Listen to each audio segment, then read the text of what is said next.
ಎಲ್ಲರಿಗೂ ನಮಸ್ಕಾರ. ನಿಮ್ಮ ಶ್ರಾವಸ್ ಕಲ್ಪವೃಕ್ಷ ಚಾನಲ್ಗೆ ಸ್ವಾಗತ. ಇವತ್ತು ಬೆಲ್ಲನ ಬಳಸ್ಕೊಂಡು 1 ಕಪ್ ಬೆಲ್ಲ, 1 ಕಪ್ ರವೆ ಇದ್ದರೆ ಸಾಕು. 2 ಸ್ಪೂನ್ ಆಗುವಷ್ಟು ತುಪ್ಪನ ಬಳಸ್ಕೊಂಡು ಈ ರೀತಿ ಬಾಯಲ್ಲಿಟ್ಟರೆ ಕರಗ್ತಕ್ಕಂಥ ಒಂದು ಹೆಲ್ದಿ ಆಗಿರ್ತಕ್ಕಂಥ ಸ್ವೀಟ್ನ ಯಾವ ರೀತಿ ಮಾಡೋದು ಅಂತ ನೋಡೋಣ. ಮಾಡೋದು ಕೂಡ ತುಂಬಾ ಸುಲಭವಾಗಿ ಮಾಡ್ಕೊಳ್ಬೋದು. ಹಾಗಾದರೆ ಮಾಡೋ ವಿಧಾನ ನೋಡ್ಕೊಂಡು ಬಿಡೋಣ. ಮೊದಲಿಗೆ ನಾನಿಲ್ಲಿ ಗ್ಯಾಸ್ ಮೇಲೆ ಒಂದು ಪ್ಯಾನ್ ಇಟ್ಕೊಂಡಿದ್ದೀನಿ. ಪ್ಯಾನಿಗೆ 1 ಸ್ಪೂನ್ ಆಗುವಷ್ಟು ಎಣ್ಣೆನ ಸೇರಿಸ್ಕೊಂಡಿದ್ದೀನಿ. ನೋಡಿ, ಈ ಒಂದು ಎಣ್ಣೆಗೆ ನಾನಿಲ್ಲಿ ಒಂದು ಸ್ವಲ್ಪ ಡ್ರೈ ಫ್ರೂಟ್ಸ್ನ ಕಟ್ ಮಾಡಿ ಇಟ್ಕೊಂಡಿದ್ದೆ. ಡ್ರೈ ಫ್ರೂಟ್ಸ್ನ ಫ್ರೈ ಮಾಡ್ಕೊಳ್ತಿದ್ದೀನಿ. ನಿಮ್ಗೆ ಈ ರೀತಿ ಇಷ್ಟ ಇಲ್ಲ ಅಂತಂದರೆ ಫ್ರೈ ಮಾಡ್ಕೊಳ್ಳೋ ಅವಶ್ಯಕತೆ ಇಲ್ಲ, ಡೈರೆಕ್ಟಾಗಿ ಸೇರಿಸ್ಕೊಳ್ಬೋದು. ಇಲ್ಲ ಅಂತಂದರೆ ಸ್ಕಿಪ್ ಕೂಡ ಮಾಡ್ಕೊಳ್ಬೋದು. ಫ್ರೈ ಮಾಡಿಕೊಂಡು ಎತ್ತಿಟ್ಕೊಂಡಿದ್ದೀನಿ. ಇವಾಗ ಅದೇ ಒಂದು ತುಪ್ಪಕ್ಕೆ 1 ಕಪ್ ಅಳತೆಯಲ್ಲಿ 1 ಕಪ್ ಆಗುವಷ್ಟು ಚಿರೋಟಿ ರವೆ ತೊಗೊಂಡಿದ್ದೀನಿ. ಈ ಒಂದು ಸಣ್ಣ ರವೆ ಇರುತ್ತಲ್ಲ, ಆ ಒಂದು ರವೆನ ಅದೇ ಒಂದು ತುಪ್ಪದಲ್ಲಿ ಆದರೆ ಸಾಕಾಗುತ್ತೆ. ಹುರ್ಕೊಳ್ಳೋಣ. ಮೀಡಿಯಂ ಫ್ಲೇಮಲ್ಲಿ ಇಟ್ಕೊಂಡು ಈ ಒಂದು ರವೆನ ನಾವು ಒಂದು ಸ್ವಲ್ಪ ಹುರ್ಕೊಳ್ಬೇಕಾಗತ್ತೆ. ಬಣ್ಣ ಬದಲಾಗಬಾರ್ದು, ಆದರೆ ಒಂದು ಸ್ವಲ್ಪ ಫ್ರೈ ಮಾಡ್ಕೊಳ್ಬೇಕು. ಮೀಡಿಯಂ ಫ್ಲೇಮಲ್ಲಿ ಇಟ್ಕೊಂಡು ಒಂದು 2 ನಿಮಿಷ ಈ ರೀತಿ ಕೈ ಬಿಡ್ದಾಗೆ ಫ್ರೈ ಮಾಡ್ಕೊಳ್ಳಿ. ಹಾಕಿರ್ತಕ್ಕಂಥ 1 ಸ್ಪೂನ್ ತುಪ್ಪ ಸಾಕಾಗುತ್ತೆ, ಮತ್ತು ತುಪ್ಪ ಸೇರಿಸ್ಕೊಳ್ಳೋ ಅವಶ್ಯಕತೆ ಇಲ್ಲ. ನೀವು ಡ್ರೈ ಫ್ರೂಟ್ಸ್ನ ಫ್ರೈ ಮಾಡ್ಕೊಳಲ್ಲ ಅನ್ನೋದಾಯಿತು ಅಂತಂದರೆ 1 ಸ್ಪೂನ್ ತುಪ್ಪ ಹಾಕಿ ಈ ರೀತಿ 1 ಕಪ್ ರವೆ ಹಾಕಿ ಈ ರೀತಿ ನೀವು ಹುರ್ಕೊಳ್ಬೇಕು. ಇವಾಗ ನೋಡಿ, ಇದು ಪರ್ಫೆಕ್ಟ್ ಆಗಿದೆ. ಸಾಕು, ಇಷ್ಟಾದರೆ ಸಾಕು. ಇವಾಗ ಇದನ್ನು ಗ್ಯಾಸ್ನ ಆಫ್ ಮಾಡಿ ಒಂದು ಸೈಡಲ್ಲಿ ಎತ್ತಿಡೋಣ. ಈ ಸೈಡಲ್ಲಿ ಒಂದು ಪಾತ್ರೆ ತೊಗೊಂಡಿದ್ದೀನಿ. ಪಾತ್ರೆಗೆ ಅಳತೆಗೋಸ್ಕರ ಯಾವ ಕಪ್ಪನ್ನು ಬಳಸ್ಕೊಂಡಿದ್ದೆ, ಅಂದರೆ ಯಾವ ಕಪ್ಪಿಂದ ರವೆ ತೊಗೊಂಡಿದ್ದೆ ಅದೇ ಕಪ್ಪಿಂದ 2 ಕಪ್ ಆಗುವಷ್ಟು ಹಾಲನ್ನು ಸೇರಿಸ್ಕೊಂಡಿದ್ದೀನಿ. ಇಲ್ಲಿ ಹಾಲು ಗಟ್ಟಿಯಾಗಿ ಇರಬೇಕು ಅಂತೇನಿಲ್ಲ, ನಾರ್ಮಲ್ ಆಗಿರ್ತಕ್ಕಂಥ ಹಾಲನ್ನೇ ಸೇರಿಸ್ಕೊಳ್ಳಿ. ಇವಾಗ 2 ಕಪ್ ಹಾಲಿಗೆ 1 ಕಪ್ ರವೆನ ಹುರಿದಿಟ್ಕೊಂಡಿದ್ವಲ್ಲ, ಆ ಒಂದು ಹುರಿದಿರ್ತಕ್ಕಂಥ ರವೆನ ನಾನಿಲ್ಲಿ ಸೇರಿಸ್ಕೊಳ್ತಿದ್ದೀನಿ. ನೋಡಿ, ಈ ರೀತಿ ಹಾಲಿಗೆ ರವೆನ ಸೇರಿಸ್ಕೊಂಡು ಒಂದು ಸ್ವಲ್ಪ ಕೂಡ ಗಂಟುಗಳು ಇಲ್ಲದೆ ಇರೋ ರೀತಿಯಲ್ಲಿ ಕಲಿಸ್ಕೊಳ್ಬೇಕಾಗತ್ತೆ. ಹಾಗಾಗಿ ಹಾಲಿನ ಜೊತೆ ರವೆ ನೆನ್ಕೊಳ್ಬೇಕು. ನೋಡಿ, ಈ ರೀತಿ ಗಂಟುಗಳಿರಬಾರ್ದು. ಈ ರೀತಿಯಲ್ಲಿ ಕಲಸಿ ಒಂದು ಸೈಡಲ್ಲಿ ಎತ್ತಿಟ್ಕೊಳ್ಳೋಣ. ಡ್ರೈ ಫ್ರೂಟ್ಸ್ನ ನಾನು ಫ್ರೈ ಮಾಡಿರೋದ್ರಿಂದ ತುಪ್ಪದಲ್ಲಿ ಅಲ್ಲಲ್ಲಿ ಡ್ರೈ ಫ್ರೂಟ್ಸ್ನ ಅಂಶ ನಿಮಗೆ ಕಾಣಿಸ್ತಿದೆ. ಈ ರೀತಿ ಕಲಸಿ ಒಂದು ಸೈಡಲ್ಲಿ ಎತ್ತಿಟ್ಬಿಡೋಣ, ನೆನ್ಕೊಳ್ಬೇಕು. ಹಾಗಾಗಿ ಇವಾಗ ನೋಡಿ, ಒಂದು ಕೇಕ್ ಟಿನ್ನಿಗೆ ನಾನು ಒಂದು ಸ್ವಲ್ಪ ತುಪ್ಪನ ಅಪ್ಲೈ ಮಾಡಿ ಇಟ್ಕೊಳ್ತಿದ್ದೀನಿ. ಈ ರೀತಿ ಟಿನ್ ಆದರೂ ಅಥವಾ ಬಾಕ್ಸ್ ಆದರೂ ಬಳಸ್ಕೊಳ್ಬೋದು. ಇಲ್ಲ ಅಂತಂದರೆ ತಟ್ಟೆ ಕೂಡ ನೀವು ಒಂದು ಸ್ವಲ್ಪ ತುಪ್ಪ ಅಪ್ಲೈ ಮಾಡಿ ಸೈಡಲ್ಲಿ ಎತ್ತಿಟ್ಕೊಳ್ಳಿ. ಅದ್ರ ಜೊತೆಗೆ ನಾನು ಒಂದು ಸ್ವಲ್ಪ ಡ್ರೈ ಫ್ರೂಟ್ಸ್ನ ಫ್ರೈ ಮಾಡಿ ಇಟ್ಕೊಂಡಿದ್ನಲ್ಲ, ಆ ಒಂದು ಡ್ರೈ ಫ್ರೂಟ್ಸ್ನ ಇಲ್ಲಿ ಸೇರಿಸ್ಕೊಳ್ತಿದ್ದೀನಿ. ಇದು ಕಂಪ್ಲೀಟಾಗಿ ಆಪ್ಷನಲ್.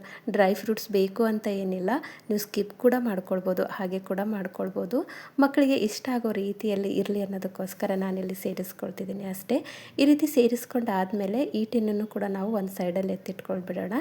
ಯಾಕಂದರೆ ಈ ರೀತಿ ಮಾಡಿ ಮೊದಲೇ ಇಟ್ಕೊಳ್ಳಿ. ಸ್ವೀಟ್ ಆದ ನಂತರ ಗಟ್ಟಿಯಾಗಿಬಿಡುತ್ತೆ ಬೇಗ. ಹಾಗಾಗಿ ಈ ಒಂದು ಸ್ಟೆಪ್ನ ಮೊದಲೇ ಫಾಲೋ ಮಾಡಿ ಇಟ್ಕೊಳ್ಳಿ. ಇವಾಗ ಮತ್ತೆ ಅದೇ ಪ್ಯಾನಿಗೆ ಮತ್ತೆ 1 ಸ್ಪೂನ್ ಆಗುವಷ್ಟು ತುಪ್ಪನ ಸೇರಿಸ್ಕೊಳ್ತಿದ್ದೀನಿ.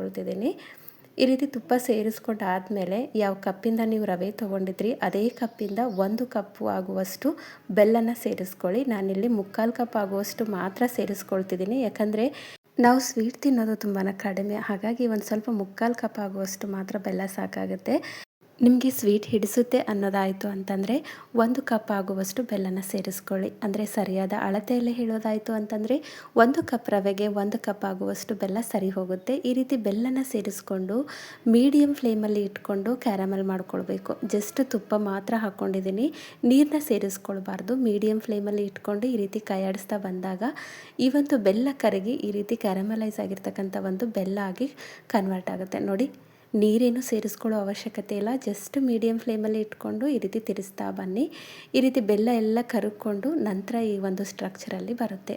ಇವಾಗ ನೋಡಿ, ಇಷ್ಟಾದರೆ ಸಾಕು. ಗ್ಯಾಸ್ನ ಲೋ ಫ್ಲೇಮಲ್ಲಿ ಇಟ್ಕೊಂಡು ನಾವು ನೆನೆಸೋಕೆ ಇಟ್ಟಿರ್ತಕ್ಕಂಥ ಒಂದು ರವೆನ, ಹಾಲಿನ ಜೊತೆ ನೆನೆಯೋಕೆ ಇಟ್ಟಿರ್ತಕ್ಕಂಥ ರವೆನ ಇಲ್ಲಿ ಸೇರಿಸ್ಕೊಳ್ಬೇಕು. ಈ ರೀತಿ ಸೇರಿಸುವಾಗ ಬೆಲ್ಲ ಒಂದು ಸ್ವಲ್ಪ ಗಟ್ಟಿ ಆಗ್ತಿದೇನೋ ಅನಿಸುತ್ತೆ, ಪರವಾಗಿಲ್ಲ. ಅದೇ ರೀತಿಯಲ್ಲಿ ಕೈ ತಿರುಗಿಸ್ತಾ ಇರಿ. ತಿರುಗಿಸ್ತಾ ಆ ಒಂದು ಬೆಲ್ಲ ಕೂಡ ಹಾಕಿರ್ತಕ್ಕಂಥ ರವೆ ಹಾಲಿನ ಜೊತೆ ಈ ರೀತಿ ಹೊಂದ್ಕೊಳ್ಳುತ್ತೆ. ನೋಡಿ, ಅಲ್ಲಲ್ಲಿ ಕಾಣಿಸ್ತಿದೆ. ಹೋಗ್ತಾ ಅದು ಕೂಡ ಕರ್ಕೊಂಡು ಈ ಒಂದು ಮಿಶ್ರಣ ಜೊತೆಗೆ ಹೊಂದ್ಕೊಳ್ಳುತ್ತೆ. ಆದರೆ ಕೈ ಬಿಡ್ದಾಗೆ ಕಲಿಸ್ತಾ ಇರಬೇಕು. ಸೇರಿಸಿದ ನಂತರ ಮೀಡಿಯಂ ಫ್ಲೇಮಲ್ಲಿ ಇಟ್ಕೊಂಡು ಇದನ್ನು ನಾವು ಕಲಿಸ್ತಾ ಬರೋಣ. ಎಲ್ಲಿವರೆಗೂ ಅಂತಂದರೆ ಗಟ್ಟಿಯಾಗುತ್ತೆ ಅಲ್ಲಿವರೆಗೂ ಕಲಿಸ್ಕೊಳ್ಬೇಕು. ನೋಡಿ, ಇನ್ನೂ ಕೂಡ ಒಂದು ಬೆಲ್ಲದ ಅಂಶ ಅಲ್ಲಲ್ಲಿ ಕಾಣಿಸ್ತಿದೆ. ಈ ರೀತಿ ಮಾಡ್ತಾ ತಾನಿಂದ ತಾನೇ ಕರಗ್ಕೊಳ್ಳುತ್ತೆ. ಈ ಒಂದು ಸ್ವೀಟಿಗೆ ಬೆಲ್ಲನೇ ಬೇಕು ಅಂತೇನಿಲ್ಲ, ಸಕ್ಕರೆ ಕೂಡ ಬಳಸ್ಕೊಂಡು ಇದೇ ವಿಧಾನದಲ್ಲೇ, ಅಂದರೆ ಕ್ಯಾರಮೆಲ್ ಮಾಡಿ ನೀವು ಕೂಡ ಮಾಡ್ಕೊಳ್ಬೋದು. ಈ ಹಂತದಲ್ಲಿ 1 ಸ್ಪೂನ್ ಆಗುವಷ್ಟು ತುಪ್ಪನ ಸೇರಿಸ್ಕೊಂಡಿದ್ದೀನಿ. ನೋಡಿ, ನಾನು ಹೇಳುವಾಗ 2 ಸ್ಪೂನ್ ತುಪ್ಪ ಇದ್ದರೆ ಸಾಕು ಅಂತ ಹೇಳಿದ್ದೀನಿ. ಇಲ್ಲಿ ತುಪ್ಪ ಬಂದು ಕಂಪ್ಲೀಟಾಗಿ ಆಪ್ಷನಲ್. ಈ ಒಂದು ಸ್ವೀಟಿಗೆ 2 ಸ್ಪೂನ್ ಆಗುವಷ್ಟು ತುಪ್ಪ ಸಾಕಾಗುತ್ತೆ. ರವೆನ ಹುರ್ಕೊಳ್ಳೋಕ್ಕೆ 1 ಸ್ಪೂನ್ ಆದರೆ ಸಾಕು. ಹಾಗೆ ಕ್ಯಾರಮೆಲ್ ಮಾಡುವಾಗ 1 ಸ್ಪೂನ್ ಆಗುವಷ್ಟು ತುಪ್ಪ ಸಾಕು. ಈ ರೀತಿ ಗಟ್ಟಿ ಆಗುವಾಗ ಬೇಕು ಅಂದರೆ ಸೇರಿಸ್ಕೊಳ್ಳಿ, ಇಲ್ಲ ಅಂದರೆ ಬೇಡ.